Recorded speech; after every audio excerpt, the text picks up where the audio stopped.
Hello, everybody. Welcome back to the Bitter Rivals podcast. This is episode 95 coming at you. I am your host, Avery Roush, along with co-host Gitano Gallo. So what we're going to do today's episode is we're going to start off just going over the other three series, and then obviously we'll dive right into this Leafs-Florida series, which they are obviously trailing 2-0 at this point. The Leafs, that is. So let's start over in the Western Conference. So Seattle, Dallas.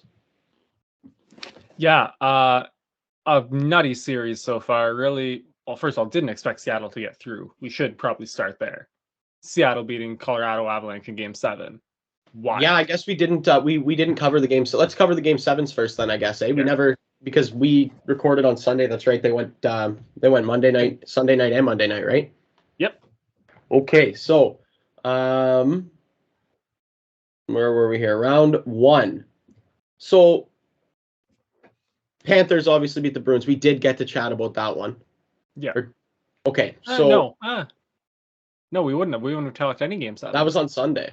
Okay. Yeah, so they that and the Seattle Colorado game were Sunday, and then the Devils Rangers was Monday night. Okay, so let's go Kraken Avalanche. Kraken win that game 2-1 in Game 7. The defending Cup champions crash out in the first round. Unbelievable scenes. Yeah, that was absolutely ludicrous, the way that worked out.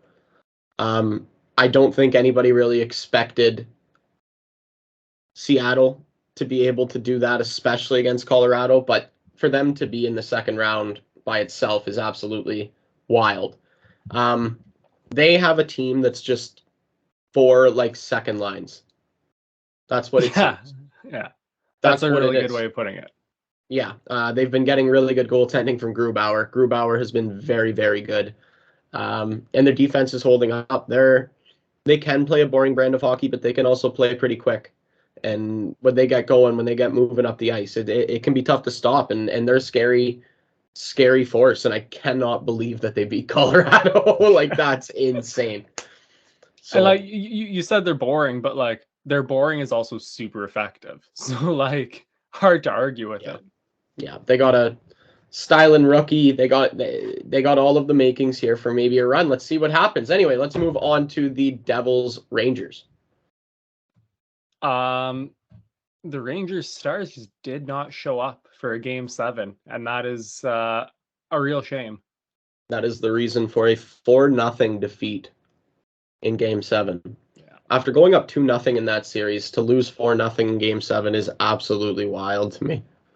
And they did not even put up a fight. That was a walk for the Devils. Yeah, the Devils really, really dominated that entire game. It wasn't even close. So, Panthers beat the Bruins in Game 7 overtime to move on and face the Toronto Maple Leafs. So let's just start it here, because this is the one thing we can absolutely agree. Fuck the Bruins. Yes. Great to see them crash out like that. It was phenomenal stuff. Yeah, to see also the fact that Colorado and Boston both went out at the same time, the same night, was just every other team left in the playoffs was thinking, oh my God, we have a chance. Everybody is thinking that when those two teams go out. Oh, yeah. Everybody had Boston picked to win the Cup, and you never count out the defending Stanley Cup champions. So, wild set of Game 7s, and set up a wild round 2. So let's move on to round 2. Let's start in the Western Conference. So we were talking Seattle and Dallas. That's where Seattle, Dallas is where we started. That series is tied 1-1. Game 2 was kind of okay, but I want to talk Game 1, because if I'm Joe Pavelski and I score 4 fucking goals and my team still fucking loses, I am tearing them a new asshole in the locker room. That was unbelievable. Especially overtime too. That just makes it sting so much more. But you couldn't get just that little bit more effort out of somebody to give them just a fucking little bit of help. But no, it was I have no idea what the fuck's gonna happen in this series, really. This is an I believe entirely his like a stat. crapshoot. Yeah, it's a tough one. Ottinger's had a couple of tough games.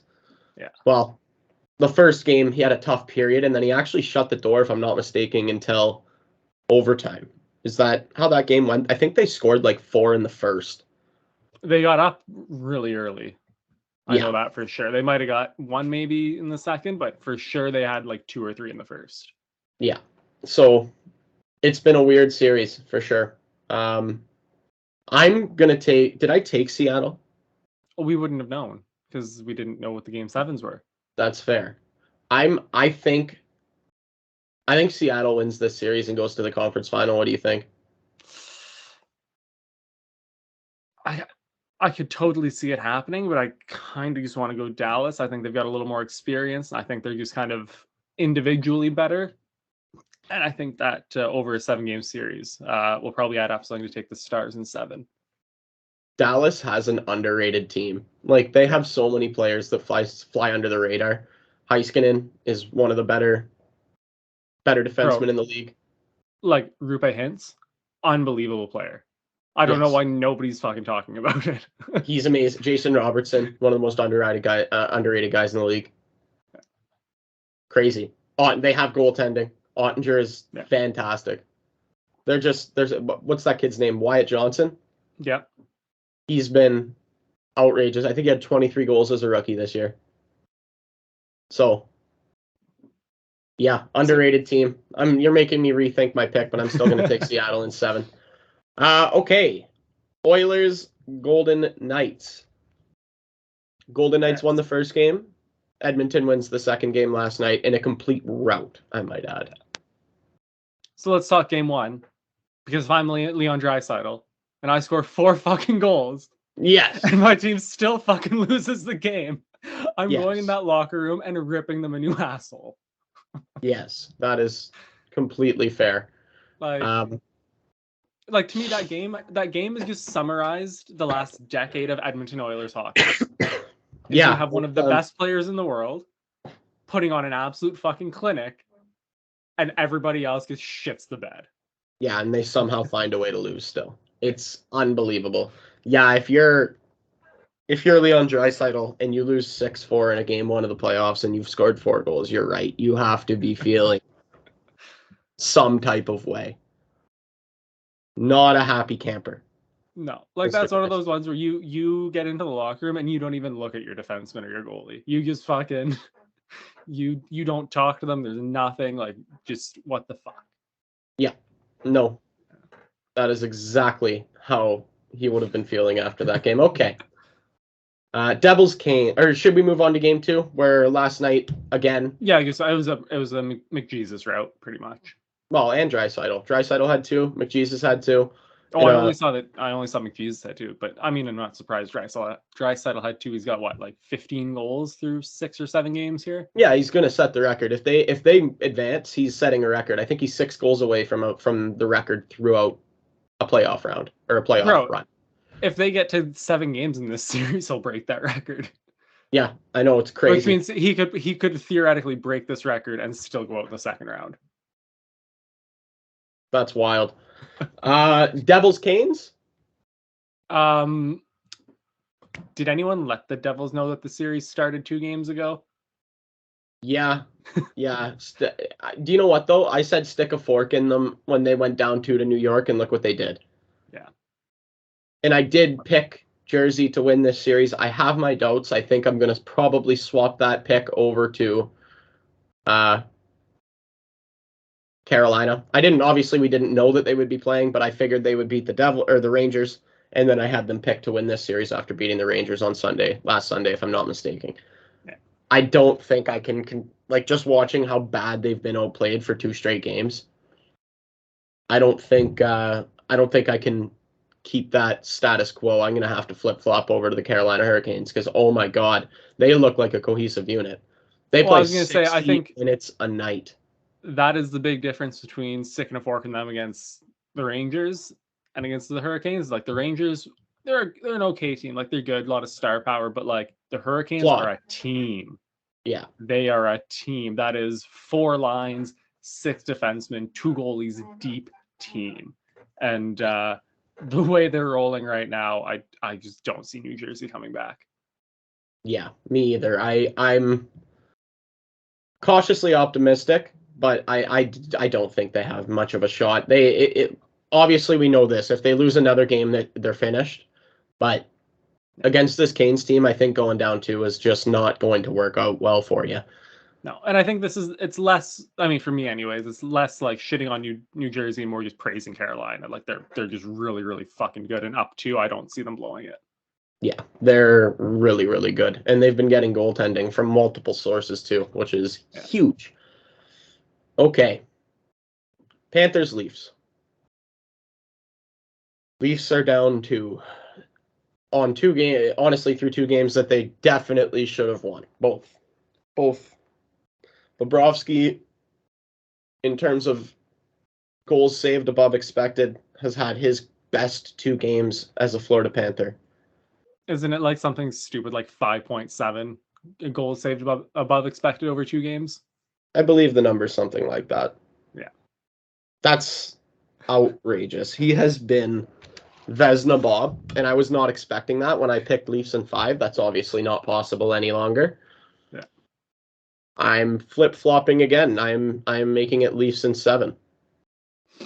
Yeah, well, I mean, it's nice to know that Bobrovsky still has that level in him. As a fan of the game, it's nice to see that. As someone who doesn't like the Leafs, it's great to see that. But I think one of the biggest talking points in this series so far has been, and I hate to go back here again, the refs. Yeah, and Wes McCauley has the call again in a Leafs game that he has no business being a part of. Anyway, yeah, he gets the call for Game 3 tonight, and I'm obviously not very happy about that. I think a lot of Leafs fans aren't very happy about that. We know the situation, and I think it's ridiculous that he still gets the nod. The officiating through 2 games. So Paul Maurice seems to think that, like, he really buys into the whole game management thing, and he was doing the whole 6-1 or 5-1 on his chest after Game 1, in which the Florida Panthers took 5 infractions and the Leafs took 1. And I don't even think that was the case. I believe it was 4 infractions that Florida took. One of them was a double minor, and they also scored on a delayed penalty. So that would be 2. Yeah. But yeah, he knows how to work the refs. He knows how to work Toronto media as well. He obviously coached here for a little bit, and he understands how to troll, and he is willing to do that, definitely. Matthew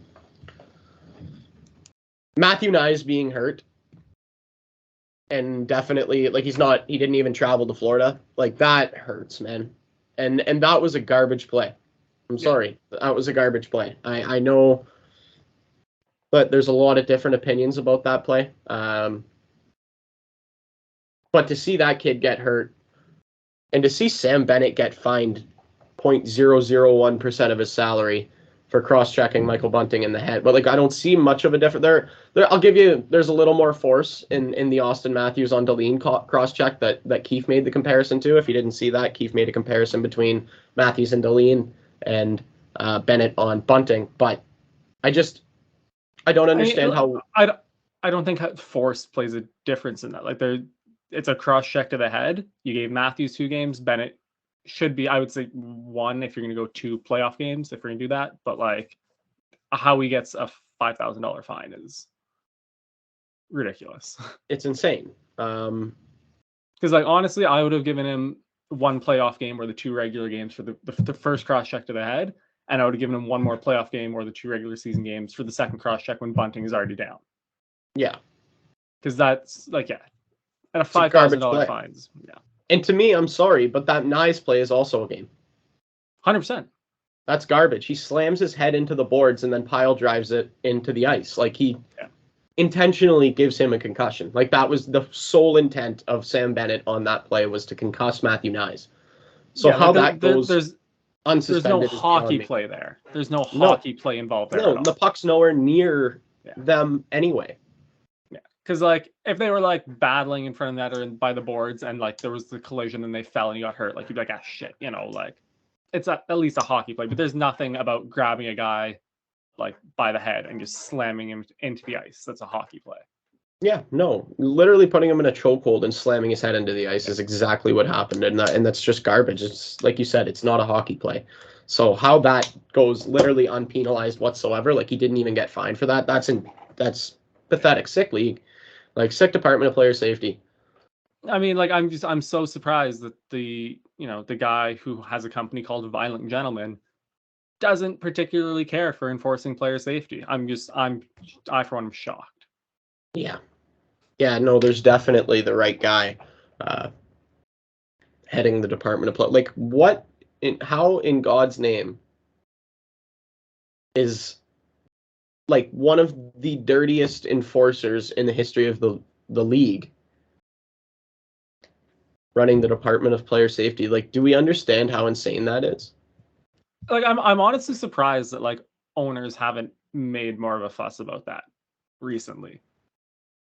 Like seeing star players getting hurt like that with zero punishment. Like you'd think at some point they'd be like, hey, like, do something, George, maybe. Yeah, just Because like yeah. I find it hard to believe that I'm not sure who is Shanahan the Leafs president still. Like I can't believe that he goes to those meetings and doesn't say like, hey, why is Sam Bennett slamming my fucking star rookie into the ice, giving him a concussion, and there's no fucking punishment for it. Like I can't see Brendan Shanahan like letting that slide. So I'm amazed that he is still there. Yeah, no, and the thing is Brandon Shanahan used to be a Department of Player Safety head. Remember that? Sheriff Shanny? Yeah, but he also that was actually like a decent period because they would put out the videos showing exactly why guys got suspended or didn't get suspended.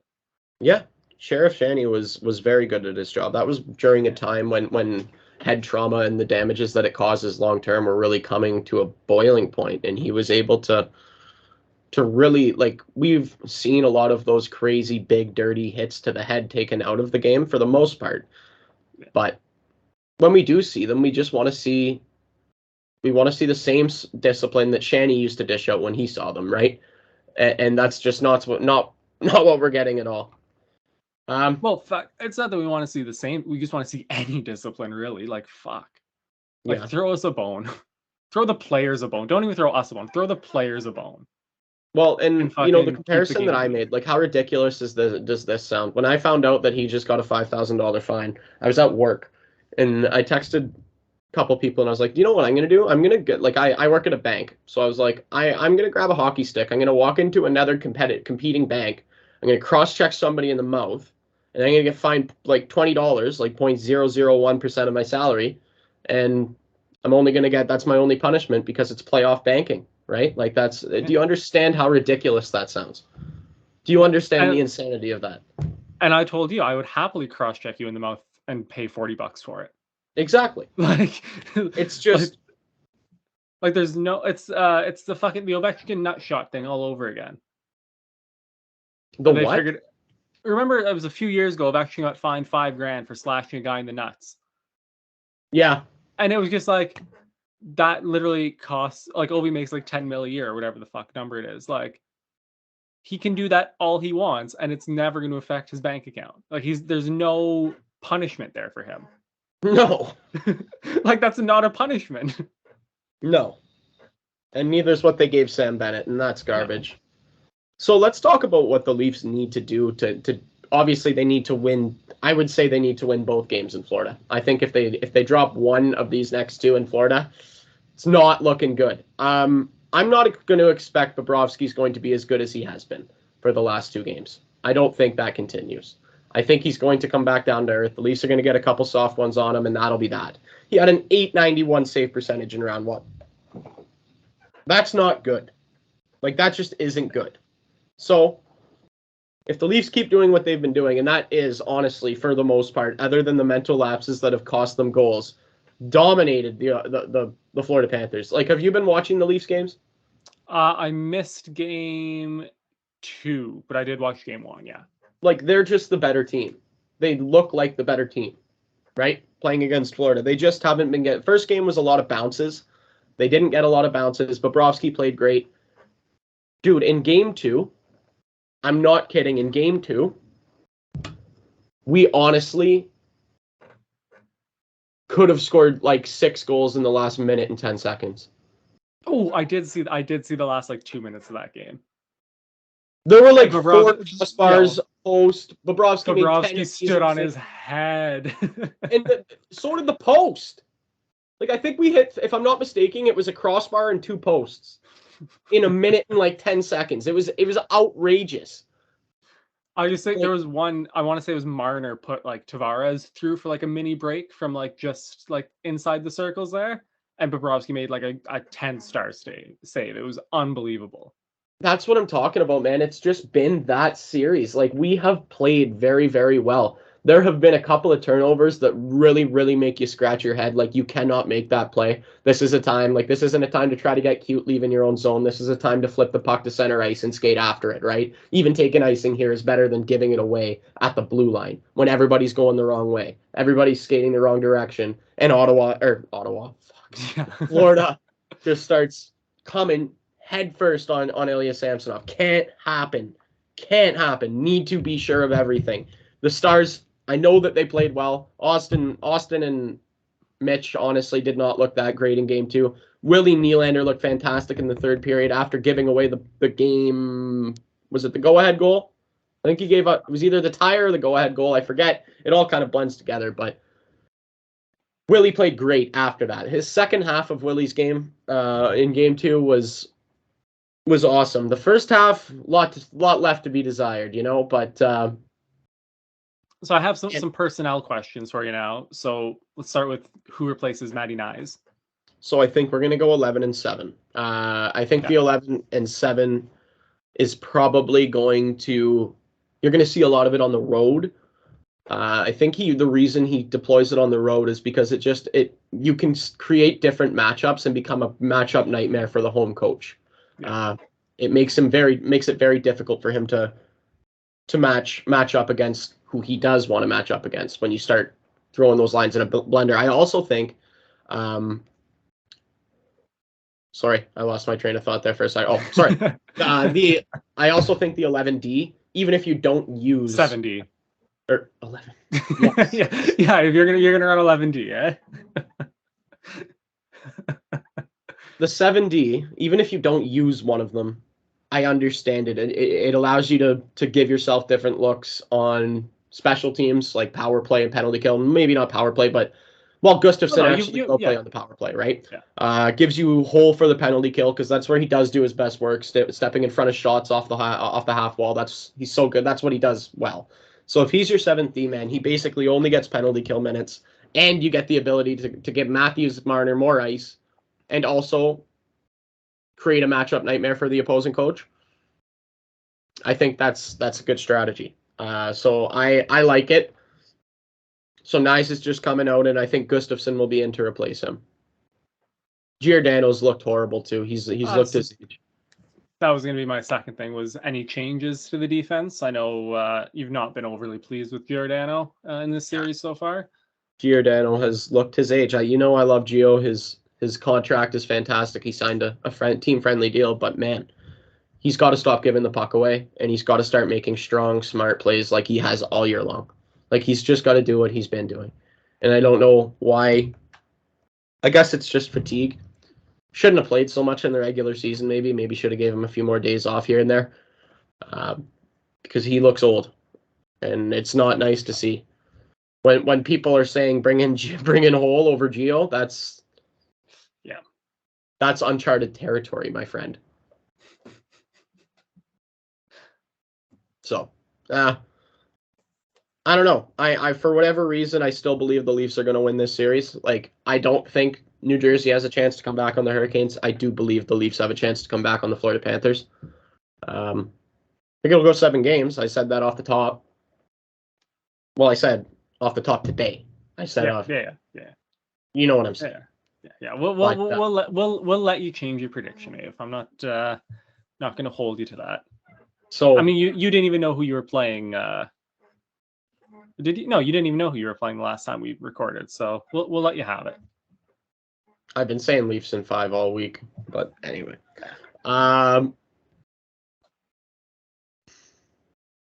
I'm nervous, but also calm. Does that make sense? Yeah. You're so panicked that you're just zen about it, right? Yes. Yeah. Yeah, like I feel like I'm gonna have a heart attack, but at Yeah. the same time, I'm not worried. Like I feel like all we had, like I know we've played better than Florida through 2 games, through 120 minutes of hockey. We have been the better team. The deserve to win meter is in our favor in both games. Chill, win a couple hockey games down in Florida, come back home, brand new series, best of 3, 2 games at home. Take care of it. That's all we can do. That's how I feel. I don't really have a whole lot else to add. Like I said, I feel like I'm gonna have a heart attack. I'm having like I've been having an out of body experience all day, waiting for this hockey game, just like I did for games 1 and 2. Yeah. So I'm laughing at you because I love you, right? Like I'm not making fun of you. I've been there. I know how you're feeling. It's yeah. It's not fun. No. Not fun at all. But see, it is fun when it gets fun. Yeah. When the Leafs win tonight, it gets fun. Yes, it does. And I'm gonna have a hard time going to sleep tonight and not getting up for work in the morning. Yeah. If they win. But I hope they will. I think they will. I have been very optimistic in my prediction. I'm saying there's a 75% chance that the Leafs come out of Florida tied at 2. What do you think?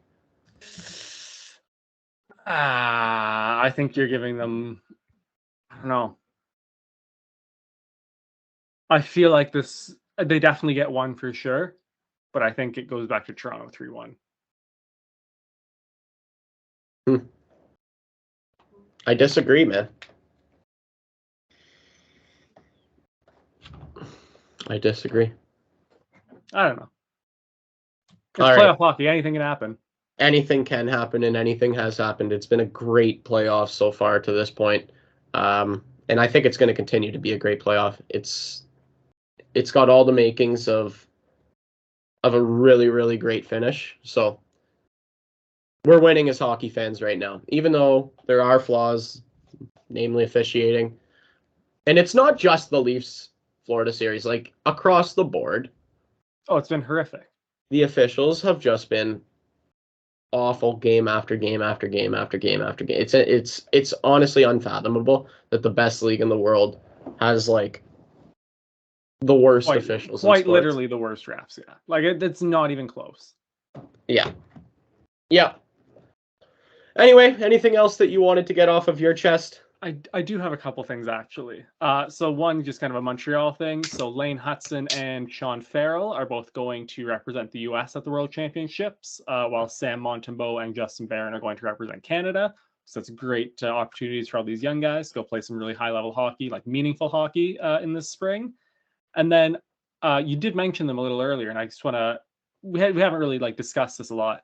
But the Ottawa Senators and their ownership. So it's come out recently. So Ryan Reynolds, we've known for a while, is interested in buying. But recently, Snoop Dogg and The Weeknd have both gone in on separate bids for the franchise. Just thoughts? I think that it's kind of funny to see all of these celebrities fighting over the Ottawa Senators. Like that's incredible to me. I think it's great for the franchise. I think any of those guys being a part of it would be great for the franchise. If we're talking about who we think should end up doing it, I'd like to see Snoop Dogg do it personally. I liked his messaging. If you didn't catch his spiel on First Take, I'd encourage you to go listen to it. He's doing it for all the right reasons, and it also sounds like he'll be actually a majority owner. Whereas I haven't read into the Weeknd's bid yet, but it sounds like Ryan Reynolds would be more of a face behind a ton of money, whereas Snoop Dogg would actually be one of the primary investors. I do believe Reynolds would be investing. He's not majority, anyways. Yes, whereas Snoop Dogg would be a majority investor. I think that's huge in terms of relevance, like the celebrity's relevance to the operation. Snoop Dogg's been a hockey fan forever, so it's very nice to see him get involved. And like I said, I think I'd like to see him take it. Yeah, I don't think they could get a bad owner between the two of them. I don't know enough about the Weeknd, like outside of his music to really say. But I think either Ryan Reynolds, you've seen what he's done at Wrexham, the soccer team in Wales, what he's done for them already.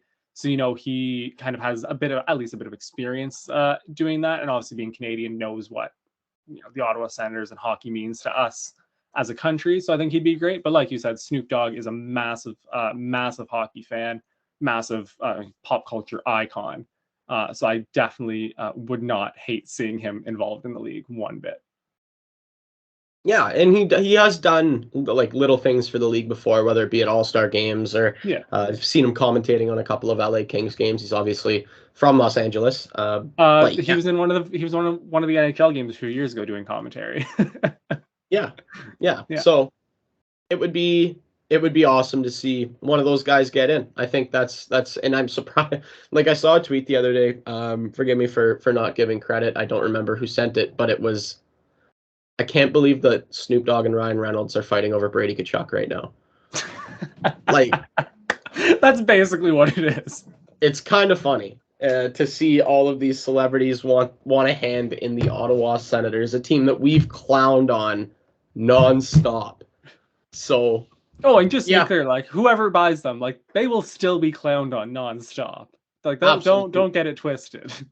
Absolutely, we're not playing here, not at all. All right. But other than that, that is everything for me. Anything else for you? No, I am very good. I'm calm, chill. It's a nice Sunday afternoon right now, ready for our Sunday night game. And I'm just going to ease into it, get some Osmos, please sponsor us. And that's my plan for today. Going to watch a couple episodes of a show with the wife, and then eat some Osmos, and then casually watch a hockey game without any nerves at all. That's the plan. Somehow I feel like you're lying there, Ave. I feel like you might be just underplaying it a bit. Well, I am going to take all of those steps, but there's no way I'm going to cautiously enjoy watching that hockey game. That's how I should say. I'm not going to enjoy it. It's going to be pure panic from start to finish, from puck drop till fucking buzzer.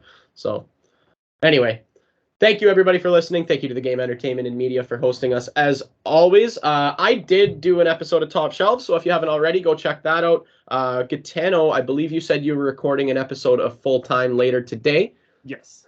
So when that drops, go check that out. Thank you for listening to Bitter Rivals episode 95. We are out of here. We will talk to you next Sunday, hopefully with the Leafs back in the driver's seat in the series. Thank you for listening, everybody. Ciao.